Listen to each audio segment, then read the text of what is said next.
Hey y'all, Zelda here. I am here to do a reading roundup, a review of the books that I read in the month of July. It is a few days into August, so I'm a little bit late in recording this, but I have had so much going on that I just have not had a lot of space to record videos. I've had a lot of fun ideas, but it just has been so hectic with preparing for our move and some other things that hopefully I will be able to share about soon. And it's just been a lot of intensity going on in my life. I did read some fun books though that I'm excited to share about.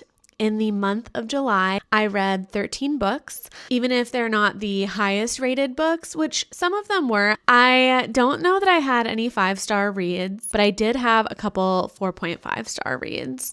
And I really enjoyed some of the books. Even some of the books I didn't rate as high, I feel like I had a pretty good reading month.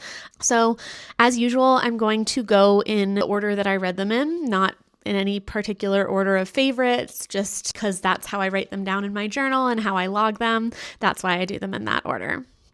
So the first book that I read is called A Week to Be Wicked by Tessa Dare. I rated this one 3 stars. I think I read 3 Tessa Dares this month. I have just been on kind of a Tessa Dare kick since I read A Scot Ties the Knot or something like that, I think was the first one that I read. And they're just so nice to listen to at night. With the move coming up, I have been feeling a little bit more stressed, and it is nice for me to have something that is relaxing, not too activating to listen to before bed. So these are historical romance, and they really kind of like check that box for me. They're very cozy. I would say they check the same like vibe as like a cozy fantasy, where sometimes there's like a quest of some kind, like a mission that needs to be accomplished. Usually there's some element of like excitement that happens at some point in the book. And in certain Tessa Dare ones, I feel like I like the action part more than in others. In The Week to Be Wicked, the main characters are Minerva, who is a geologist with a geological discovery that she wants to share with the world. And Colin, also known as Lord Payne, is a rake who hasn't spent a single night alone since the death of his parents in a carriage accident. So he either pays people to be with him or stays with other women, but he like doesn't sleep by himself. When Minerva catches wind that Lord Payne might propose to her sister, which turns out to be a bit of hearsay, she arrives on his doorstep with this proposal to fake an elopement and take her to Scotland so that she can present her groundbreaking findings to the Geological Association. I did really like their banter, and I have found that one of the reasons I think I like Tessa Dare is that she has this women who refuse to be ruined in their pursuit of pleasure, which is obviously at the time feels kind of scandalous, but now feels just like a rejection of purity culture that is, I would say, more normal for our times. But it does feel like a bit of pushback, and there is this kind of like subversion of oppressive gender roles that at that time feel very like rigid, because it's a historical romance, obviously. Like one of the things that comes up in this, it's not like a huge spoiler, but like she's part of the Geological Association, but only because they didn't know that she's a woman, and it turns out like a woman can't be a member. Obviously that is not as much, hopefully, a part of our times, but it is something that historically has been true. And I also liked the playfulness between the characters. One of the things that Colin did was like regularly forgot, even though he definitely knew it, Minerva's name, called her different names, just to ruffle her feathers. And they just had good banter. So I really enjoyed overall this book. 3 stars. I'm very much like a go with my gut at the time that I read it. In hindsight, after reading other ones, I may have liked this one a little bit more than one of the other ones I read this month, but it was fine. It was totally suitable. If you like historical romance, I think you'll like it. Okay. The next book that I read was quite good. This one was called Running Close to the Wind by Alexandra Rowland. I rated this one 4.25 stars. I listened to it as an audiobook, and it was quite enjoyable. The characters were really endearing and hilarious. I literally found myself laughing out loud during some parts of the book. The narrator did such a good job with the accents and the noises that Avra made. Avra is the main character, is this self-proclaimed, quote, silly little slut. Those are just the terms that just made me laugh so hard. Avra has stolen this treasure And I don't really want to give any of it away because I feel like how it unfolds is like so important. I feel like the way that it unfolds is very artful, but it's very dependent on the characters kind of revealing themselves and developing over time. Tev is pirate captain of this ship that Avra used to work on, and Avra steals this treasure and brings it to Tev for sanctuary, basically like rejoining the crew, and then they have to figure out how to sell it. And there is a significant emotional affection. Tev is Avra's ex-lover basically, and current lover even, like have a bit of a romance, but also Julian, this very sexually promiscuous monk who has taken a vow of celibacy, also has a bit of romance. Avra is a former agent with the Arasti Ministry of Intelligence, and Tev, the pirate captain who has a romance with, they plan to sell it and profit if they can get away with it. So it's not really a heist, but it has a bit of a heist vibe because they're trying to get away with selling this. And then there's a bit of what is it for? What does it mean? Figuring out the magic system of the world because it is a bit of a magical. Avra has a supposed luck streak. It's really silly. It's fun. I saw a comparison of this with Our Flag Means Death, and Our Flag Means Death. I can't remember what that's called actually. The show about pirates. And I do feel like if you like that almost slapsticky but dry humor that is very queer and fantastical in a way, I think that people would really like this if they have that overlap. At least I really did. It was good enough that I would probably read another book by this author. I love the narrator, so I don't know what my experience would have been like if I had been reading it on paper. Usually pacing is not as much of an issue for me in paper books as it is in audiobooks because I just tend to be a little bit more able to like self-pace because I am a very quick reader. So I don't tend to feel impatient with it. I'm just okay moving through it unless it's like really boring. But in audiobooks, because it takes so long and it's so many hours, sometimes I just am getting understimulated or something if it is slow. And I did find that maybe a couple times, but the narrator kept it so interesting that I definitely would listen to something else by this narrator, especially if it was another book by this author. The third book that I read is called Full Speed to a Crash Landing by Beth Revis. I gave this one 3.5 stars. This was a fun little sci-fi read, a sci-fi romance read, kind of. It wasn't romance-centered, but there was a romantic interest. I was really excited to read the second one after I finished the first one. It's a trilogy, and they're short. I would say they're almost like novella-sized books. I just love nice books, and they are a nice little set of hardcover copies that have good aesthetics to them. So I had it and I was in Grand Lake with my family in Colorado and I was reading it at night and it was really cozy. And so it was a really fun book for that kind of context, just like playful and fast paced.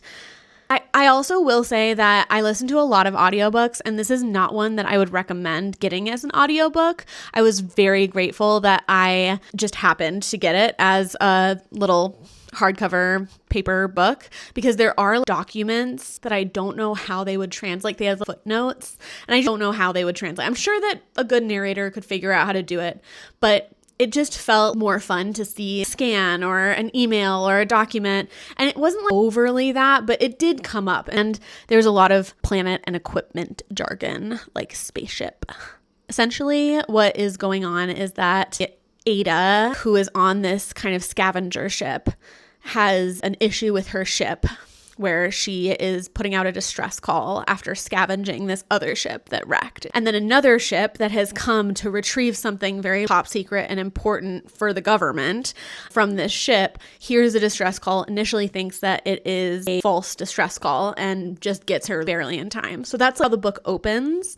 And then we're kind of figuring out, like, what is Ada really there for that reason? What are they for? What are they looking for? And things are kind of like unfolding, but that's the premise of the book.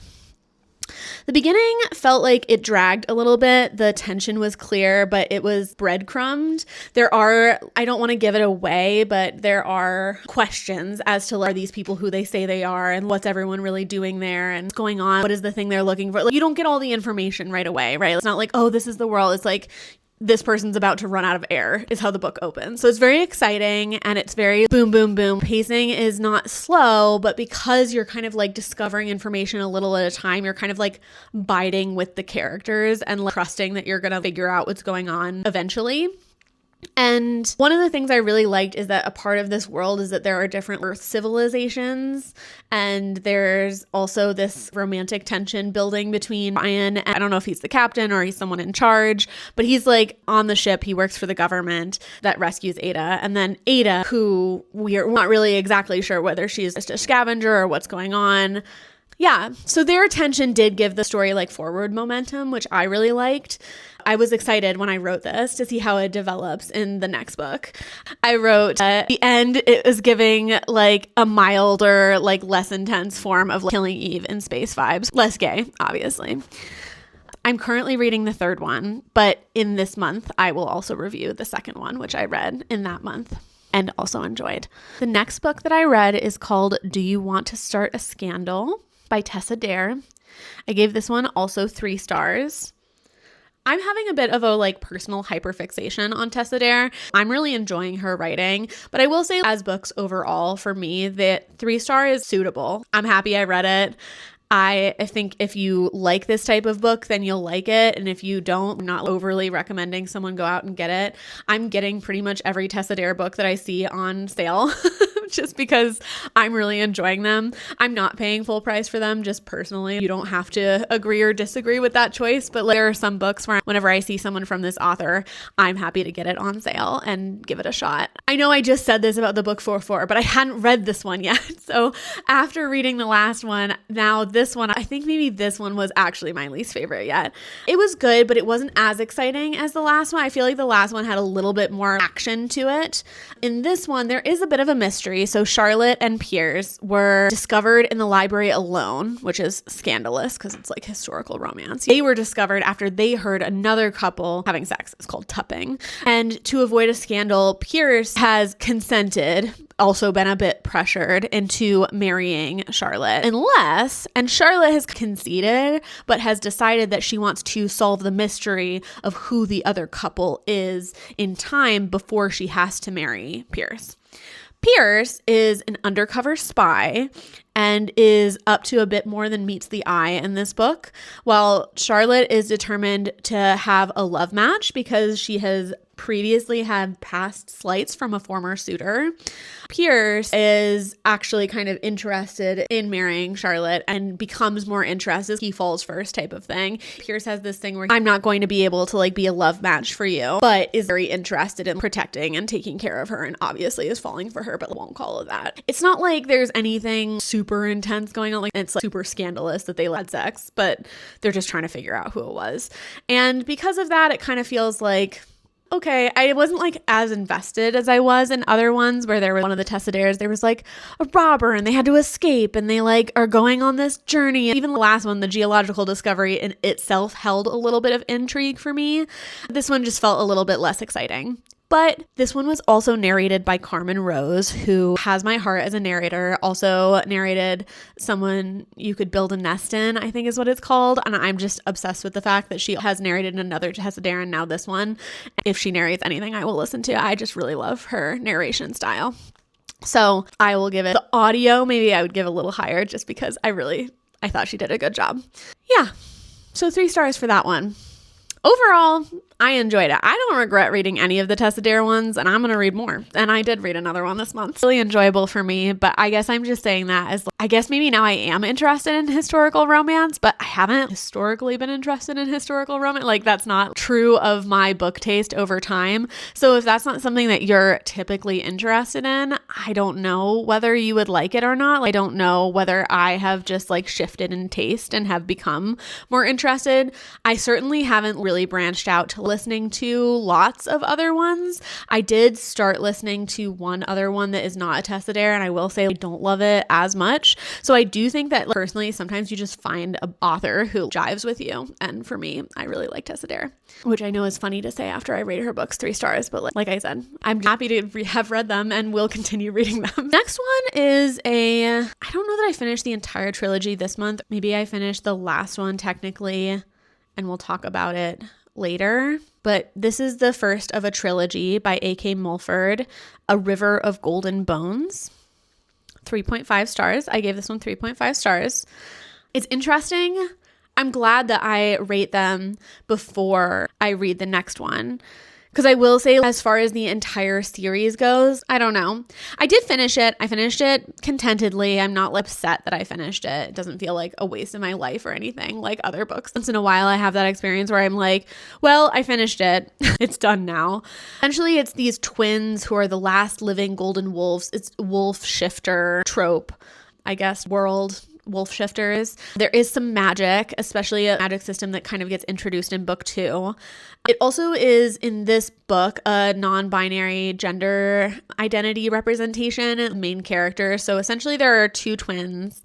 One of them is promised in marriage to the leader of the Silver Wolves. The Golden Wolves are mostly all killed. They're the Golden Wolves, but their kingdom also has a lot of gold. So it's like really rich kingdom. And this one twin is set to marry the leader of the Silver Wolves. At the very beginning, you kind of like get this sense that there's something between the other twin that's not actually set to marry the leader of this, or the prince of the Silver Wolves, and the other twin. So those two have like some chemistry of some sort, which you're not sure at the beginning. Is it one-sided? What's going on? One of the twins is kind of like brought up to be a princess, and the other is kind of brought up to be a warrior. And they don't reveal to everyone that they're twins, basically. The other one is a protector. So it kind of opens in this way. I'm not going to explain too much. There's a bit of a Sleeping Beauty vibe to it, a bit of that trope, although I wouldn't too heavily look into that because it's not such a firm retelling. There was a traveling troupe of singers that were magical and fun, and there's this dynamic between the kind of races of humans and wolves that felt pretty interesting and heartwarming to see as that began to shift. There was some spice closer to the end. I think other people had the complaint that it wasn't very spicy. Personally, I kind of felt like it was almost a YA book, and so like started almost in that way. And then when the spice came, I don't know, I think when there's too much spice in something that feels a little bit younger or something, it almost is off-putting to me. You know, like I'm just kind of like, oh, what's this doing here? Even though, like I've said before in my other videos, like I am not squeamish about spice. I tend to like erotica and I don't mind. I also think that some authors are better at that than others. I did find that in this book, I would have preferred it to be a no spice book. I think it would have done well as being a fantasy book rather than a romantasy because there wasn't a ton of tension built between the main characters. It felt kind of like a pre-existing relationship that kind of like stepped in on rather than there being less tension building, and didn't follow what I would consider to be arc of romance in romantasy, which is fine. You can invert that and make that the point. But I kind of feel like there was too many things going on and it kind of lost steam or lost potency because of that. For me, I would have loved to see this author kind of go for the fantasy and maybe have the spice or the romance really feel like a side thing as opposed to dedicating so much time to it, but feeling it didn't get done super well, in my opinion. I will say, like, I did like the romance that came up in the next book, which I'll talk about when I get there more. But yeah, so that was my feeling for this. I did feel excited to read the next one after this one. It felt, I was like eager to see what happened, but I won't say, I guess I'll talk about it when I get there. Yeah, overall, it wasn't my absolute favorite. Okay, the next book that I read was How to Steal a Galaxy. So this is book 2 in, I believe the series is called Chaotic Orbits. I gave this one 4.25 stars. I thought it was fun, cute, good banter, kind of silly, fast-paced. Felt like a cute little sci-fi heist novel. That's what it was giving to me. So the last one I told you, they were at this scavenger spaceship and you were figuring out what's going on. I'm not going to give away what happened, but the characters came back together, and this one is set in this gala situation. So they're all dressed up. One of them is private security. It was really fun because it is the second book. It does give a lot of the world building that is part of the first book. So I don't want to say too much about that, but overall, I felt what the first one started building on, this one really picked up, and it didn't start all over because it's short. So that would have been such a drag if it started all over. It really did build its own new arc, and it gave you a lot more context and background on Earth Earth and the problem with these tech overlords and these nanobots that are going to be released, and the characters, especially and Ryan, the two that I was feeling the tension between, they were still super endearing, and it made me feel excited to see how the third one wraps up. And I'm reading that one right now, so I won't tell you about it this month, but I am still enjoying it. So it's my paper copy, and it's not actually paper, so I bought the first two because I found them at a used bookstore, and I didn't know if the third one was out or not yet. It was, but they didn't have it. So because we are moving, I am on a no book buy, but like paper book. So I bought it on my Kobo, and I just hadn't got it yet. So that's why I didn't read it this month. Not because I wasn't feeling it, but I just didn't get to it. And I read some other paper books that I'm sad to leave behind. I wish I could bring all my books with me, but they'll come and join me eventually once we find a place. Okay. So yeah, 4.25 stars. I would recommend these. If you like sci-fi books, if you like things set in space, if you like a little bit of flirty fun. The next book that I read is called House of the Beast by Michelle Wong. I gave this one 4.5 stars. And I will say this is definitely one of the favorite books that I read this month. Like, star ratings, not star ratings. Some books just kind of like stay with you. Also, I will say the copy that I have is gorgeous. This book is the debut novel by Michelle Wong. Michelle Wong is the illustrator of The Legend of Korra. She also illustrated a Goosebumps thing and something called Tomboy, but I'm not familiar with those, but I was familiar with her illustrations. This book is so beautifully illustrated, and it has little line drawings throughout it. I don't have all of the books that I read in paper. I just got this one to show you because I wasn't going to, and then I couldn't bear not to. This is The House of the Beast, and look, it's so shimmery and beautiful, and it has these beautiful illustrations. Isn't it gorgeous? Love it. And then, I know, look, you take the book jacket off. So I'm just going to do it. Hold on. So you take the book jacket off. This is the inner cover, which are the kind of the two main characters, I guess. And then that is under the dust jacket, because I don't like reading with the dust jacket on, even though I want it to have a pretty dust jacket. I can't believe how gorgeous this book is, honestly. It's just like so beautiful. So the book itself is stunning, and inside of the dust jacket is even pretty. It's Michelle Wong. So yeah, this thing is a work of art. I love it. I am obsessed with special editions. There's nothing wrong with books that are not special editions. I also love just a really well printed book, but I also feel with how convenient and accessible electronic books are, I love that there's such a focus on the artistry of certain books, and it adds, I mean, who wouldn't want to read such a beautiful tactile thing? It's like heavy and the pages are nice. So yum. So that definitely added to the sensory tactile experience, in addition to the book itself being gorgeous, because I did read a book last month that was a gorgeous copy, and it did help that it was gorgeous. I think it was the Enigma one by Runix. It was just such a pretty copy and the pages were beautiful, but I wasn't very good. And it did help. Like I enjoyed the experience more because of that, but it didn't really add to the writing itself. It added to the maybe experience of it, a bad movie having a really good soundtrack or something, but it didn't really fix it.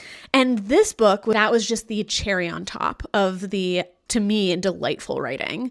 This was a dark gothic fantasy. I loved this world experience. It is standalone, which I also love. I don't mind a series. I kind of love getting lost in a series, but I feel like every single fantasy feels like it has to be a series these days. And it is such a breath of fresh air to just read a really good standalone, in my personal opinion.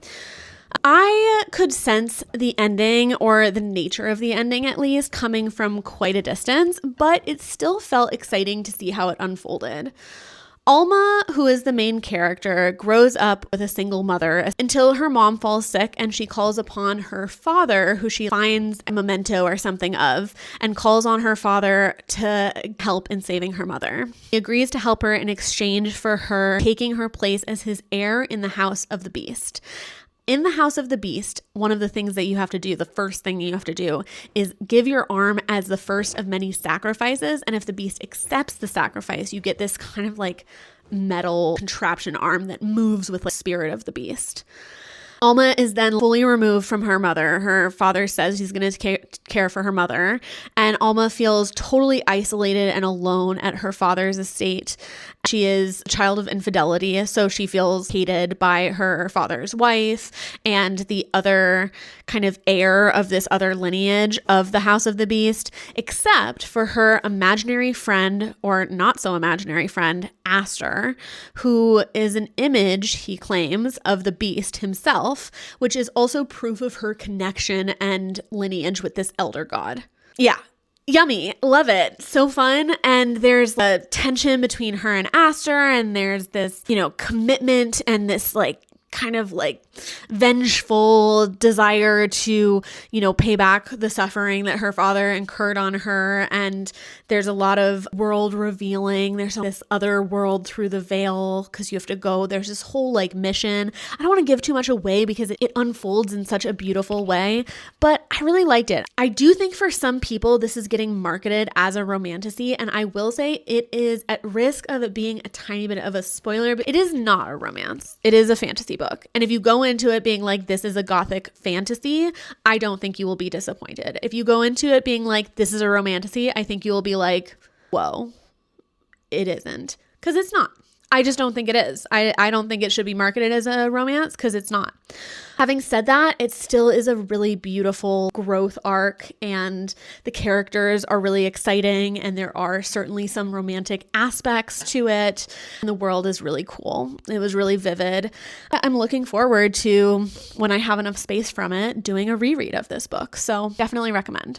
The next book is also one of my very favorites that I read this month. It is 10 Steps to Nanette, a memoir situation by Hannah Gadsby. I gave this one also 4.5 stars. If you like Hannah Gadsby, reading this is a no-brainer, in my opinion. If you don't know Hannah Gadsby, they are a comedian. She is a queer comedian, autistic, who has a history of trauma and did this show, Nanette, which it is called the 10 Steps to Nanette, that is about her trauma.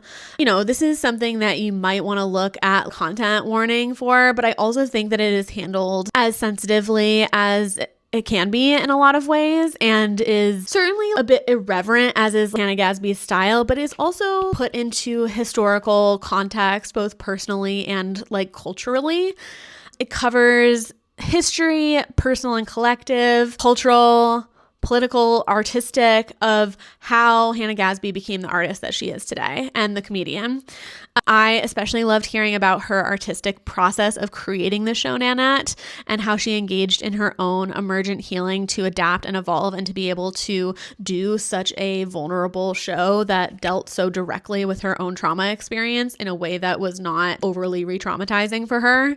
I just think it was really beautiful. If you like memoirs, if you like Hannah Gadsby, I can't imagine anyone not enjoying it. Also, she reads it, so it's just delightful to get to spend that long. I want more Hannah Gadsby shows to get to listen to, and this is not a comedy show. There were certainly many funny parts of it, but I do think it was a little bit it's not like comedy skit after comedy skit.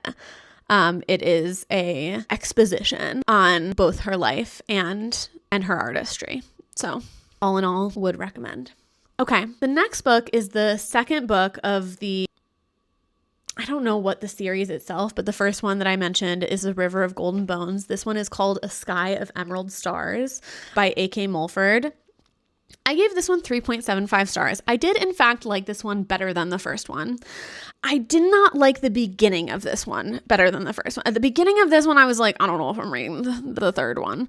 I found Kala and Gray, which were the main characters basically of the first one, to have much less exciting chemistry, and there was just too much smut with them. I'm kind of like, I don't need this much. I know they're freshly mated, which in some ways kind of makes sense, but I do feel it was a little bit boring for me personally. But I really loved Sadie and Navin's chemistry and arc, and the new magical elements that were introduced for the singers and the troupe members. I felt like there was something mysterious about them. They're not just human. They have their own magical system that is revealed very slowly over the course of this book. And I really enjoyed that. I felt that was exciting. It was interesting. And I also did think that Sadie and Navin's chemistry it did more for me. It was a little bit more dynamic. Also, I feel like it helped develop their characters in a way that I don't feel Spice for Kala and Gray did. I found myself really wishing that either it had gone in the full fantasy direction, which is kind of what I said with the first one, or if it did romance, I kind of wish that instead of jumping between the different perspectives, Kala and Gray were the first book romance, and then Sadie and Navin were the second book romance, and then Briar and Maze were the third book romance. And it kind of did do that. Like, that is kind of what it was attempting, but I think it could have done better by just focusing in on that, which would have given each book their own distinct arc with the plot coming through. I just felt like there was something clumsy about the actual construction of the book itself. Some parts felt a little like they didn't belong there. I can't really put my finger on what it was. I did say I felt concerned about book 3. And then when I wrote this, like, I already started it, so I will report back.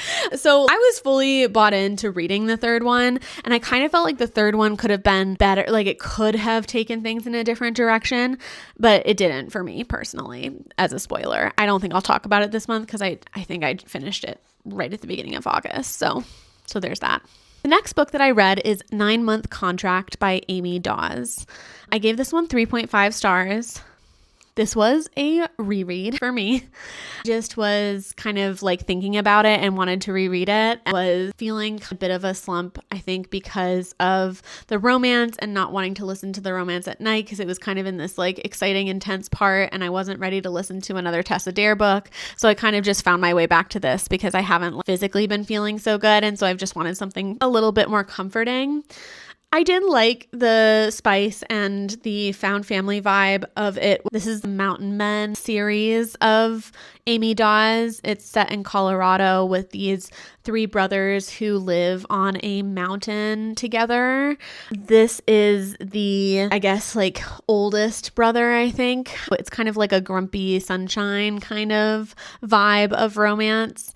Trista, the main character, applies for a surrogate position because the main character does not want to have a romance but has always wanted to be a father. So he's looking for a surrogate, but he's going through this surrogate program and they can't place him with anyone because he doesn't vibe with any of them. And then his niece, his brother's daughter, who is 18, she offers to find him a surrogate and finds this person and secretly is playing a bit of a matchmaker and wants to find someone who's also a good fit for him romantically with the hopes that they will fall in love, which, spoiler alert, obviously that is what happens. I mean, it's like a romance. It's like that was always the plot of this book, so it's not really a spoiler.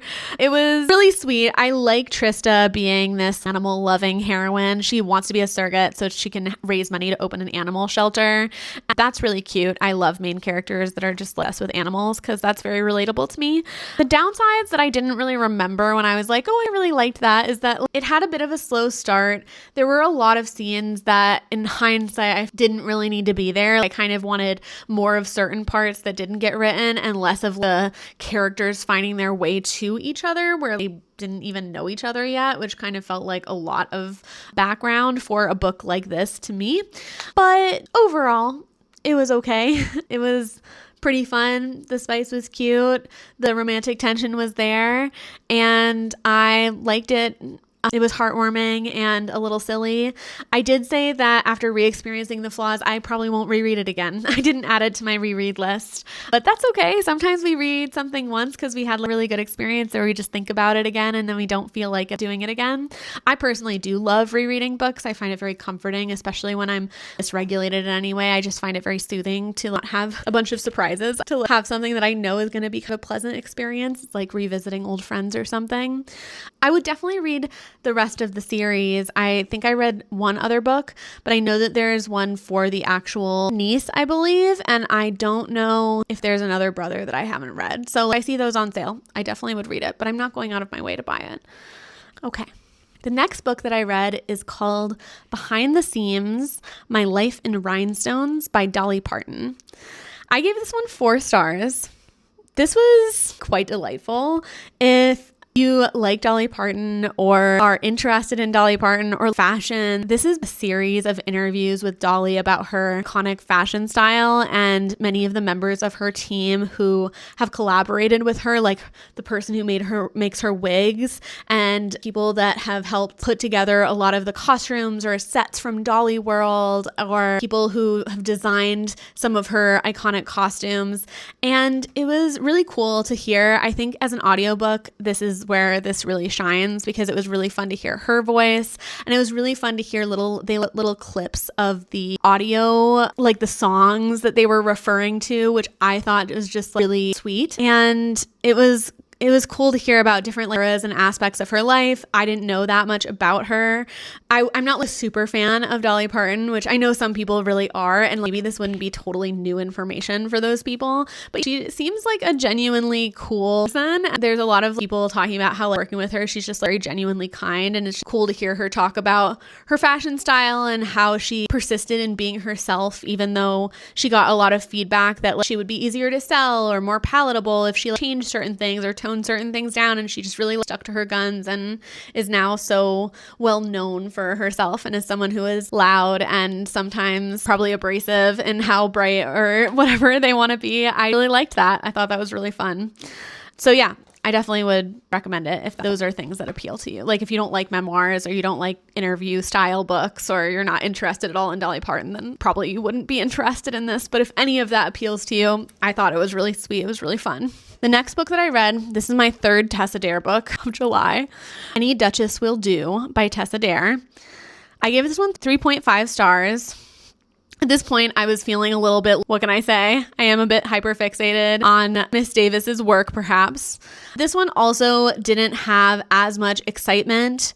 This was a part of the Spindle's Cove. Essentially, this one is someone named Griffin. His mother is desperate for grandchildren and offers to take Griffin. It gives him an imperative. I need to marry someone and have a grandchild because I need grandchildren, and offers to make a duchess of any of the eligible ladies at Spindle's Cove. And out of petulance or something, he chooses Pauline, who is the barmaid, who is the farmer's daughter, and offers to pay her £1,000 to be an epic failure. Just as if you are a disaster and are unable to be passed off as a duchess, then I will give you £1,000. And she agrees because her dream is to open a lending library of saucy, naughty books in Spindle's Cove and be able to not ever have to live with her father, who sucks, anymore, and to be able to run it with her sister.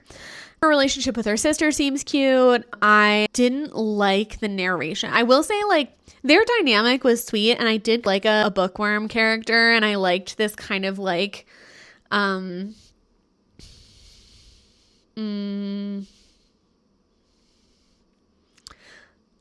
My Fair Lady type of vibe. And there was a gradual unfolding of mystery of the different characters, so it's not like there was no intrigue. And I did really quite like the characters. I gave this one a little bit higher of a rating just because I did enjoy the unfolding of this book. I liked it enough to finish it. I will say I probably would give it less stars if it was purely based on it being the audiobook, because the narrator, I don't know if it was the narrator or if it was the quality of the audio, it was a bit muffled. And I definitely wouldn't recommend, at least the one that I listened to, listening to this as an audiobook unless you could find a different narrator. If you're going to buy this book on Libro, which is where I bought it, I would listen to the snippet and make sure that it is not super muffly audio version, just because it was almost intolerable, that aspect of it. But I kind of got used to it and I was enjoying it, so I just finished it. But I will say the rating doesn't include that aspect to it, and that was a big bummer. So yeah, Any Duchess Will Do. The last book, I also finished my little journal, so I got to start a new reading journal, so that was kind of fun. The last book that I read in July is a book of poems called The World Keeps Ending and the World Goes On. This is by Franny Choi. I gave it 4 stars and it was delightful. I don't have a ton to say on it because I feel like it is very difficult to speak objectively about poetry. It's such a subjective experience, whether you like poetry or not, whether it speaks to you or moves you. It is, in terms of themes, I think she calls it a poetry collection for the end of world worlds, past, present, and future. It kind of felt like this collection of poems of being awake and sensitive to our many apocalypses that we are experiencing. It felt like a conversation between many generations of different lineages, past, the present, and the future, almost all talking to each other, and talked a lot about the complexity of history, how it is remembered and forgotten, what kind of history you get based on who's telling the story. I listened to this as an audiobook read by the author, and I rarely listen to poetry in audio, but I really loved having it read by the author. It felt like I was back in undergrad at a poetry reading at SWP at Naropa, where I went to undergrad, and it just felt really fun being at a reading and getting to immerse yourself in this one poet and their experience. And I really enjoyed it. I read it while I was like walking outside, and I did feel really moved by it. Yeah. So if you like poetry, I also would think that if it's hard for you to focus at all on audiobooks, I would say not getting it as an audiobook. I think it would stand up well as a paper book of poems. If you like poetry, you can always get it from the library, like I think that even for people who haven't historically read a lot of poetry or have maybe only read classical poetry like this can really speak to us on an emotional level, especially with all of the things that we are experiencing. And so, yeah, I really encourage people to like read new genres, and I love reading poetry. So yes, that was the final book of the reading wrap up of July 2026. I hope that you enjoyed chatting about books together. Let me know what your favorite books that you read in July were, or that you would recommend I read, because I am always looking for recommendations. And I'll see y'all next month for the reading wrap up. Bye.